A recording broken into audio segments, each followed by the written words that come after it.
Selamat pagi semuanya, kami dari KAP Caca, Dini dan Rekan yang terdiri dari Clarissa Wanakancana, Yevania Natalia, Aisyah Dira, dan saya sendiri Ica Absari akan mempresentasikan proses audit untuk perusahaan PT Prasmulya Jaya.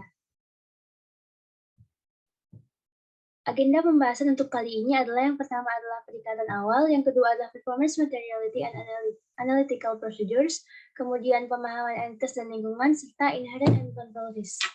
Saya Yevania Natalia dan saya akan menjelaskan mengenai bagian perikatan awal. Pada tahap perikatan awal, KAP Caca, Dini dan Rekan akan melakukan audit atas PT Prasmulya Jaya untuk tahun buku 2018. Selanjutnya terdapat susunan tim dari KAP Caca, Dini, dan Rekan.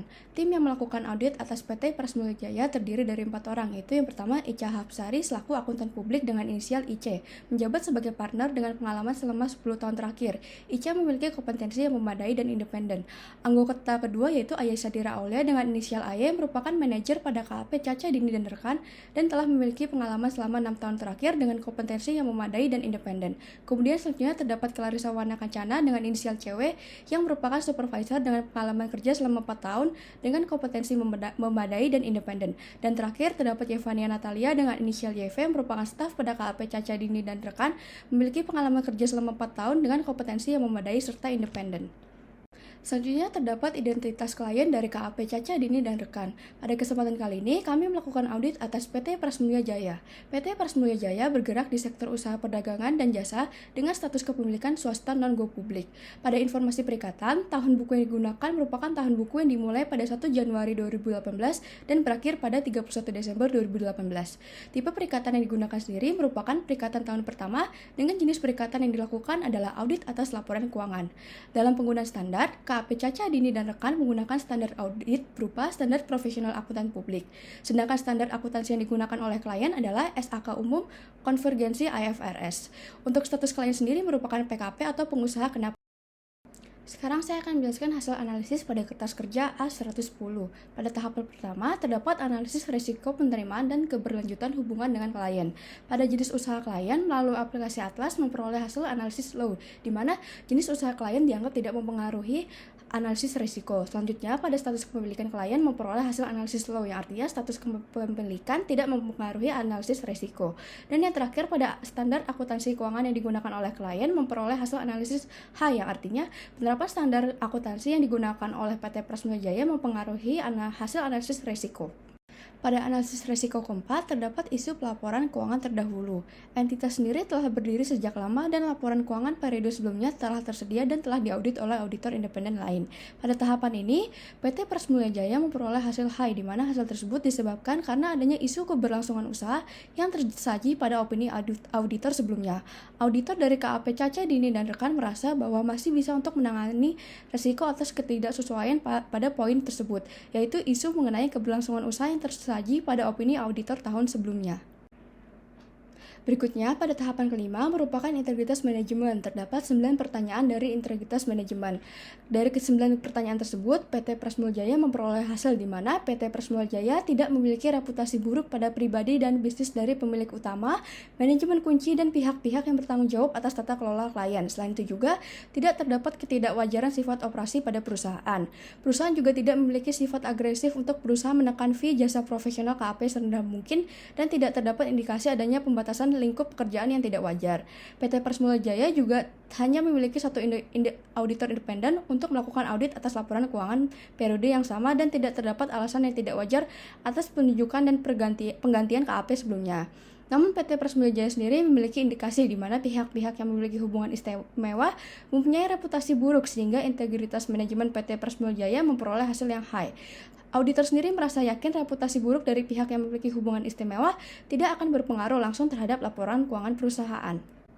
Selanjutnya, pada tahapan ke-6, kompetensi, ketersediaan waktu, dan independensi KAP untuk penunjukan tim perikatan tidak memiliki masalah.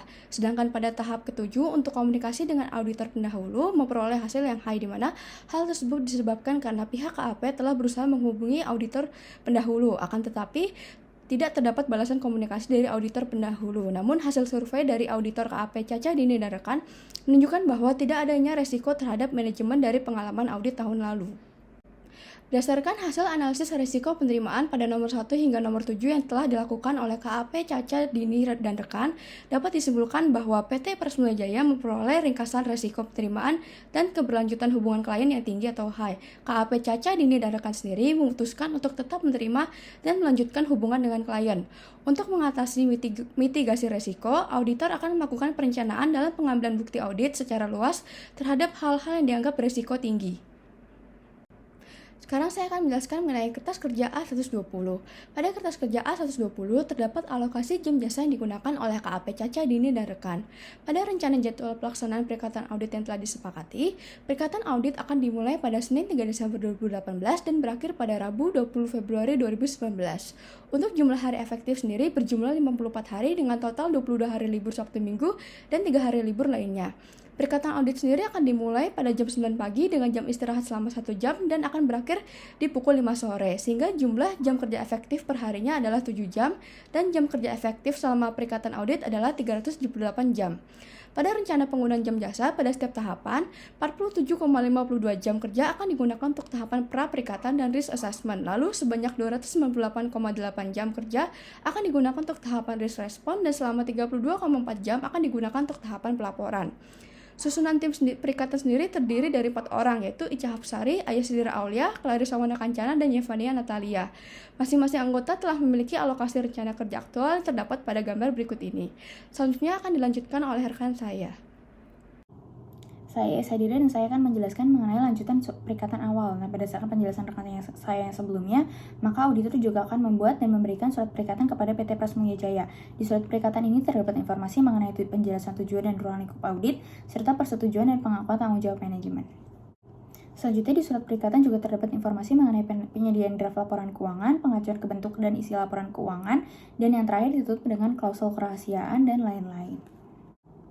KAP juga membuat dan memberikan surat penugasan pada proses audit awal. Nah, surat penugasan ini berisi anggota-anggota dan peranan masing-masing individu selama proses audit berlangsung, juga informasi mengenai jumlah waktu perikatan dan waktu yang diperlukan untuk masing-masing proses audit.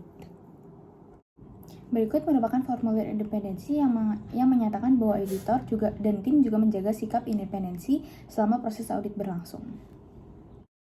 Berikut merupakan lembar komunikasi tim perikatan, di mana dari sini menyatakan bahwa tim perikatan telah memahami ruang lingkup kerjaan, memahami periode pelaksanaan audit, dan memiliki keahlian dan keterampilan yang memadai, serta lain-lain.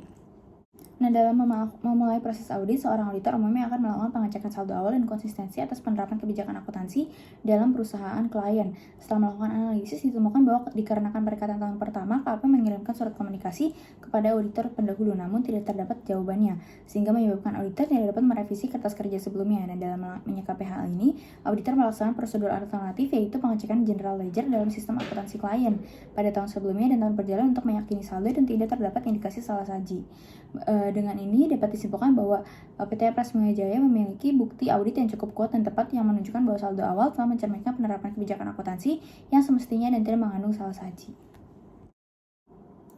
Berikutnya mengenai performance materiality dan analytical procedure untuk audit dalam PT Persmulia Jaya.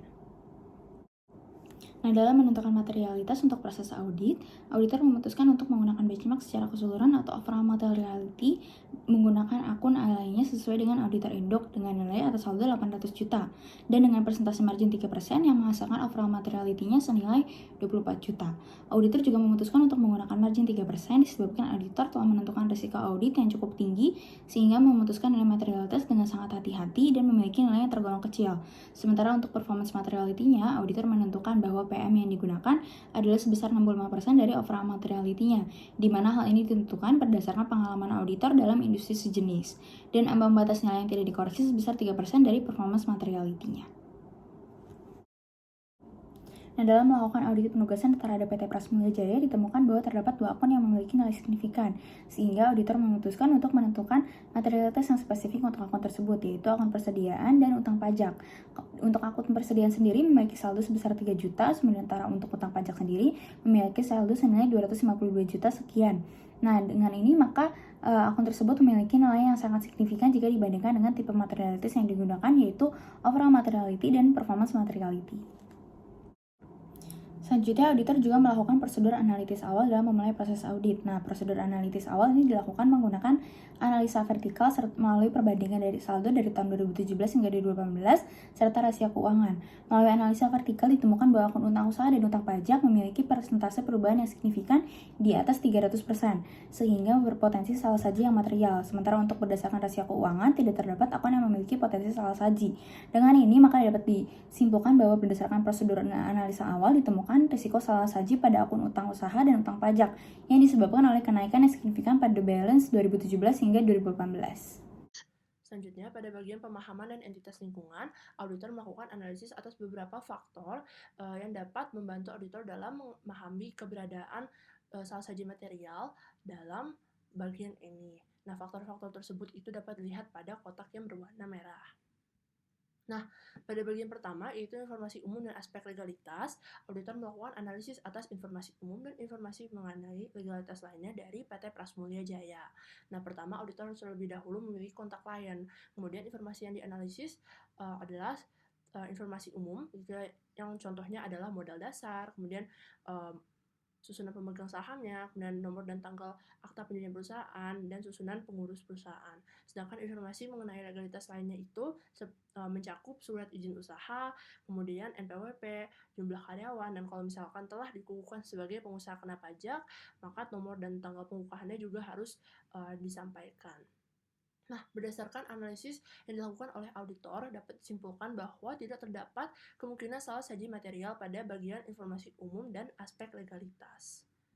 Nah, pada bagian selanjutnya yaitu struktur organisasi dan tanggung jawab. Bisa dilihat kalau berikut ini adalah struktur organisasi dari PT Prasmulya Jaya. Dan juga tertera uraian tanggung jawab dari Direktur Utama, Direktur Keuangan, Direktur Produksi, Direktur Pemasaran, dan Kepala Divisi Umum PT Prasmulya Jaya. Nah, berdasarkan analisis yang dilakukan atas struktur organisasi dan tanggung jawabnya, auditor menyimpulkan bahwa tidak terdapat kemungkinan salah saji material. Kemudian pada bagian selanjutnya, yaitu proses aktivitas bisnis utama dan kebijakan akuntansi, auditor melakukan analisis atas proses aktivitas bisnis pada siklus penjualan, piutang usaha dan penerimaan, dan siklus pembelian, persediaan hutang dan pengeluaran dari PT Prasmulya Jaya. Nah, pada bagian ini auditor akan menganalisis apakah setiap proses bisnis yang menyusun siklus-siklus yang berada di dalam perusahaan itu memiliki pengendalian internal yang efektif. Dan berdasarkan analisis yang dilakukan, ternyata siklus yang berada di dalam PT Prasmulya Jaya itu sudah memiliki pengendalian internal yang memadai. Karena ada beberapa hal seperti contohnya penomoran dokumen yang dilakukan, kemudian pembagian tugas yang tepat gitu. Dengan begitu, auditor dapat menyimpulkan bahwa tidak terdapat kemungkinan salah saji material pada proses aktivitas bisnis utama dan kebijakan akuntansi PT Prasmulya Jaya. Nah, kemudian pada bagian selanjutnya yaitu pemahaman peraturan yang relevan. Di sini dapat dilihat bahwa terdapat ketidakpatuhan oleh perusahaan terhadap UU PPH, dan hal ini dapat diketahui berdasarkan hasil pemeriksaan petugas pajak di tahun sebelumnya. Nah, oleh karena itu, maka auditor menyatakan bahwa terdapat kemungkinan salah saji material pada akun yang terdampak akibat ketidakpatuhan perusahaan terhadap UU PPH tersebut, yaitu utang pajak. Nah, kemudian pada bagian selanjutnya itu pemahaman lingkungan bisnis. Auditor menggunakan beberapa sudut pandang untuk melihat akun-akun yang terdampak akibat perubahan atau hal-hal lain yang terjadi di lingkungan bisnis perusahaan. Pertama, yaitu dari sisi tren industri sejenis itu karena adanya banyak toko ATK baru yang bermunculan, maka penjualan barang dagang itu merupakan akun yang terdampak akibat hal ini. Nah, kemudian pada dari sisi perekonomian nasional, karena adanya peningkatan inflasi sebesar 5% dibanding tahun sebelumnya, maka akun terdampak adalah persediaan dan beban pokok penjualan. Nah, kemudian pada sisi amandemen SAK, dapat dilihat kalau ada amandemen SAK berupa PSAK 23, dan hal tersebut berdampak kepada penjualan barang dagang dan saldo laba perusahaan. Kemudian, dari sisi perubahan peraturan, karena adanya UU Cipnaker, maka akun terdampak adalah biaya gaji dan upah. Kemudian dari sisi perkembangan teknologi, karena sekarang banyak orang yang beralih dari media kertas menjadi digital, maka penjualan barang dagang pun terdampak. Dan terakhir dari sisi siklus alam, karena adanya penurunan jumlah pohon yang merupakan bahan baku dari kertas, maka persediaan dan beban pokok pendapatan pun dapat terdampak. Oleh karena itu, auditor menyimpulkan bahwa terdapat kemungkinan salah saji material, terutama pada akun penjualan barang dagang, persediaan, beban pokok penjualan, saldo laba, dan biaya gaji dan upah. Nah, selanjutnya pada bagian analisis kelangsungan usaha, auditor melakukan analisis atas aspek keuangan yang dapat berdampak kepada kelangsungan usaha PT Prasmulia Jaya. Dan di sini, auditor menyimpulkan bahwa terdapat kemungkinan salah saji material karena pertama, posisi liabilitas jangka pendek perusahaan itu lebih besar dibanding liabilitas jangka panjangnya. Dan kedua, karena adanya rasio keuangan yang buruk yang ditunjukkan dengan adanya perputaran persediaan yang rendah dan peningkatan signifikan pada akun utang pajak di tahun 2018. Nah, kemudian pada bagian pemahaman, penyiapan, dan penyusunan laporan keuangan, maka di sini auditor melakukan analisis atas proses penyiapan dan penyusunan laporan keuangan, mulai dari penyiapan laporan keuangan, pencatatan jurnal penyesuaian, hingga transaksi antar perusahaan. Nah, di sini auditor mengidentifikasi bahwa terdapat aktivitas yang dapat menimbulkan risiko salah saji pada perusahaan. Pertama, pada bagian pencatatan jurnal penyesuaian, PT Prasmulia Jaya tidak melakukan impairment test atas piutang usaha dan aset tetap. Selain itu, juga terdapat kesalahan dalam perhitungan depresiasi aset tetap. Dengan begitu, akun yang terdampak adalah beban penyusutan dan amortisasi aset tetap dan piutang usaha. Kemudian, pada perlakuan perusahaan atas transaksi antar perusahaan, terdapat transaksi yang tidak di-approve, dan ada juga perjanjian yang tidak ada dan tidak diungkapkan dalam catatan atas laporan keuangan. Oleh karena itu, akun yang terdampak adalah utang layanan jangka panjang dalam bentuk utang pihak berelasi. Nah, dengan begitu dapat disimpulkan bahwa penyiapan dan penyusunan laporan keuangan belum memadai, karena terdapat risiko salah saji material pada akun-akun yang telah disebutkan sebelumnya.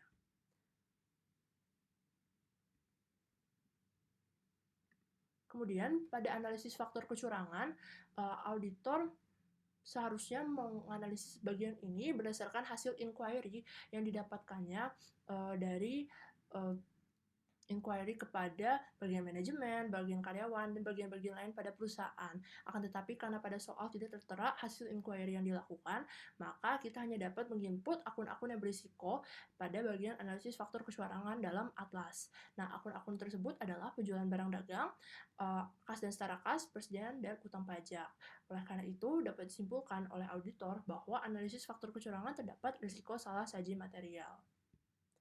Nah, berdasarkan analisis atas faktor yang telah disebutkan sebelumnya, maka sebenarnya dapat disimpulkan bahwa akun utang pajak, penjualan barang dagangan, beban pokok pendapatan, persediaan, saldo laba, biaya gaji dan upah, dan kas dan setara kas memiliki risiko salah saji yang material pada bagian pemahaman dan entitas dan lingkungan.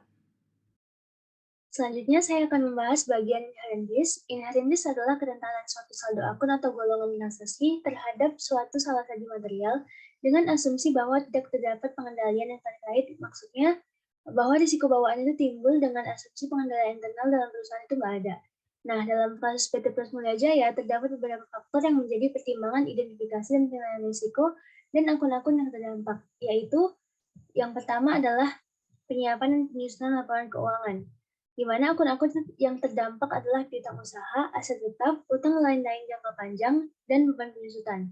Kemudian adalah pemahaman atas peraturan yang relevan yang berdampak pada utang pajak, tren industri sejenis berdampak pada penjualan barang dagangan, kondisi perekonomian nasional berdampak pada persediaan dan harga pokok penjualan, perubahan PSAK berdampak ke saldo laba penjualan barang dagangan, perubahan peraturan berdampak pada biaya gaji dan upah, perkembangan teknologi berdampak pada penjualan barang dagangan, siklus alam berdampak pada persediaan dan harga pokok penjualan, kecurangan yang dari aspek tekanan berdampak pada persediaan dan penjualan barang dagangan, dan yang terakhir adalah kecurangan dari aspek kesempatan berdampak pada kas dan setara kas serta utang pajak.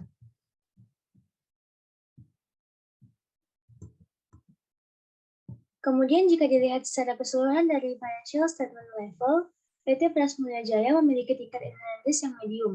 Hal ini terlihat dari adanya faktor kecurangan yang teridentifikasi dan faktor pengendalian internal yang kurang memadai.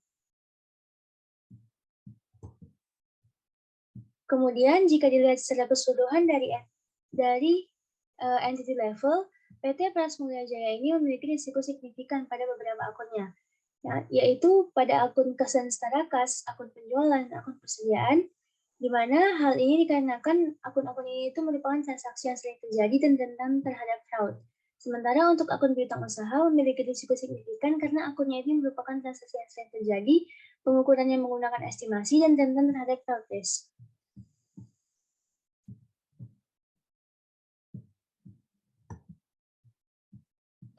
Selanjutnya, kita juga perlu menentukan control risk dari perusahaan. Nah, control risk atau risiko pengendalian adalah kemungkinan salah saji material dalam laporan keuangan perusahaan karena tidak adanya pengendalian internal yang relevan untuk mengurangi risiko tertentu atau pengendalian internal yang ada tidak berfungsi. Pengendalian internal pada tingkat entitas tidak memadai di PT Prasmulia Jaya.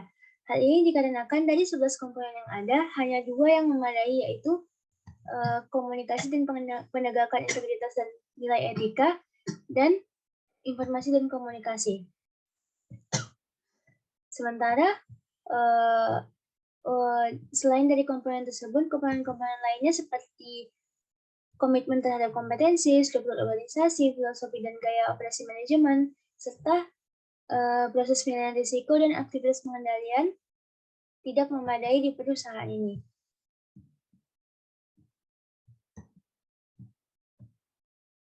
Walaupun di tingkat entitas pengendalian internal perusahaan itu tidak memadai, namun jika ditelusuri pada satu siklusnya seperti pada siklus penjualan, piutang usaha, dan penerimaan pengendalian sudah memadai. Hal ini dikarenakan dari setiap uraian siklus terdapat aktivitas pengendalian seperti otorisasi, pengendalian fisik, dan pemisahan tugas.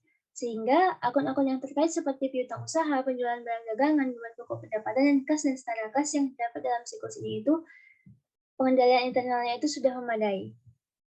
Begitupun dengan siklus pembelian, persediaan, utang, dan pengeluaran juga sudah memadai karena untuk uraian siklusnya itu sudah terdapat pelaksanaan aktivitas dan pengendalian sebagaimana yang saya sebutkan sebelumnya.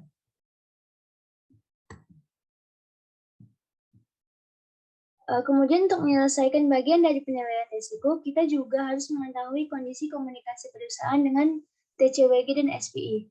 TCWG adalah orang atau organisasi yang bertanggung jawab mengawasi arah strategis perusahaan dan kewajiban entitas yang berkenaan dengan akuntabilitasnya. Dalam perusahaan ini, komunikasi dengan pihak yang bertanggung jawab pada tata kelola sudah memadai karena telah melakukan komunikasi baik tentang kesepahaman hubungan kerja, informasi rencana audit, dan lain sebagainya. Kemudian untuk SPI, atau Satuan Pengawasan Intern, di mana SPI ini merupakan unit satuan kerja yang bertugas untuk memberikan keyakinan atau assurance serta berfungsi melakukan kegiatan konsultasi yang objektif dan independen dengan tujuan meningkatkan nilai perusahaan dan rasa percaya pemegang saham serta memangku kepentingan lainnya terhadap pengelolaan perusahaan. Contohnya adalah auditor internal perusahaan. Nah, di perusahaan PT Prasmulia Jaya ini, komunikasi dengan TCWG dan SPI-nya itu sudah memadai. Sekian presentasi dari kami, terima kasih.